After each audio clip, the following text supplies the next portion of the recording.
Thank you for watching Edupedia World videos. In this video, we'll be continuing the corporate and division strategic planning, and this is the part 2. So in the previous video, we learned about what is SBO and why SBOs are important, what is divestment and what is investment and why they are required. In this video, we'll be continuing that learning. Let us see about SBO at a deeper level. A strategic business unit or SBO is an organizational subunit that acts like an independent business. We already know this thing in many major respects, which includes formulation of its own strategic plans and its own marketing strategy. So SBO shares its parent organization's corporate identity or develop its own brand identity.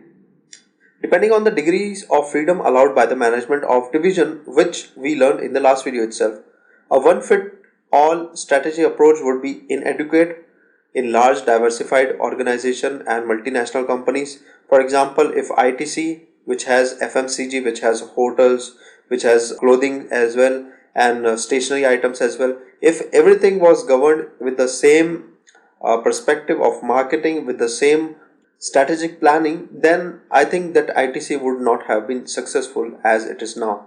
But because of different product line, because of different strategic business units and their nature, they have to adopt different strategy and plannings. So dividing the corporation operation into SBO increases efficiency and market focus and effectively organizes the business portfolio on a broader diversified company. Let us see this by an example. Take an example of Samsung. Samsung manufactures smartphone, DSLR, laptops and headphones as well. So SBOs are found to be a viable form of organizational sectioning because they ensure that the product and the product lines are given specialized focus as if they were developed and marketed by an independent company.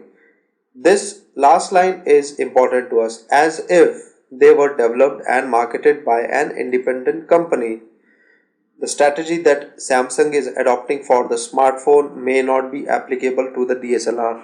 The strategy that the DSLR of Samsung is being marketed may not be applicable to laptop, and likewise for headphones. So all these four product lines have to be treated different way as if they were developed and marketed by an independent company, and that is how parent organization they treat their SBOs. But ultimately the goal of the company is to earn profit and increase the market share. Let us see the mission statement as well.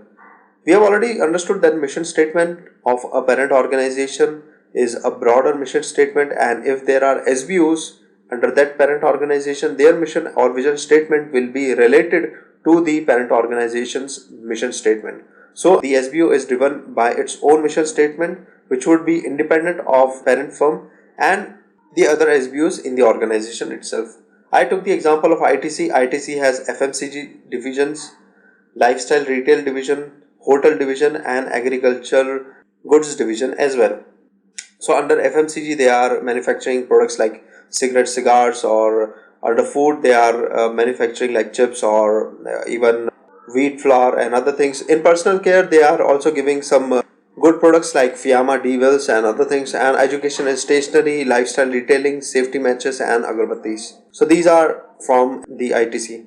What are the advantages of operating in an SBO or through an SBO? The advantage of operating through an SBO is that it would create a strategically focused management structure that is not distracted by a wider portfolio. Strategic action is customized to smaller operation that helps increasing in the efficiency, specialization and relevance. From a human resource point of view, it also makes the task of manager more easy and more manageable. As India's leading integrated glass manufacturing company, Asahi India Glass Limited has possibly the country's largest offering when it comes to glass across the products, services and solution, each of which have developed to meet the needs that are different across a very diverse set of customers and market segments, with every segment and market having its own unique requirement. For example, it has automotive glass, architectural glass, consumer glass, solar glass. You can also go on this link and check more about this particular slide. What are the disadvantages? Corporation may experience some disadvantages when organizing their divisions through an SBO structure. Some SBOs may be created for administrative convenience such as cost management without a separate mission and vision. In such cases, SBOs tend to lack the ability to develop their own markets. Separate units may create an additional layer of management and additional layer of communication. And if there is an additional layer of communication, there are chances of miscommunication as well. For example, you pass a message from your one friend to another friend, and if that friend passes the same message to another friend, then there are 100% chances that that message will be distorted. So in the same case, that if there are information that is being passed through several layers or several levels of management or several layers of SBUs, then there will be of course a miscommunication. So SBUs require coordination from head office or the parent organization in order to align with the group's overall objectives. The best result for strategic formulation for business units are derived in companies with collaborative approach. If SBUs are neglected, they may not flourish, and if they are too much nourished, then there be misbalance of resource allocation that we have learned in the last video itself. SBUs has three characteristics. Large companies normally manage quite different businesses, each requiring its own strategy. At one time, it is said that General Electric, that is GE, classified its business into 49 SBUs. So an SBU which has three characteristics. First is that it is a single business or a collection of related business that can be planned separately from the rest of the company. It has its own set of competitors. It has managers responsible for strategic planning and profit performances, who control most of the factors affecting the profit. The assigning resources to SBU. Once it has defined SBUs, management must decide to allocate corporate resources to each.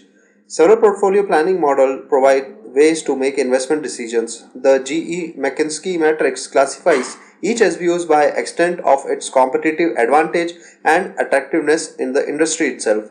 Management can decide to grow, or that means that harvest, or to draw cash from, or to hold on to the business. Another model, that is BCG matrix, that is Boston Consulting Group. I believe that many of you must be knowing this matrix. Growth share matrix. This particular growth share matrix uses relative market share and annual rate of market growth as criteria to make investment decisions, classifying SBUs as dogs, cash cows, question marks, and stars. So you take the decision of investment or divestment.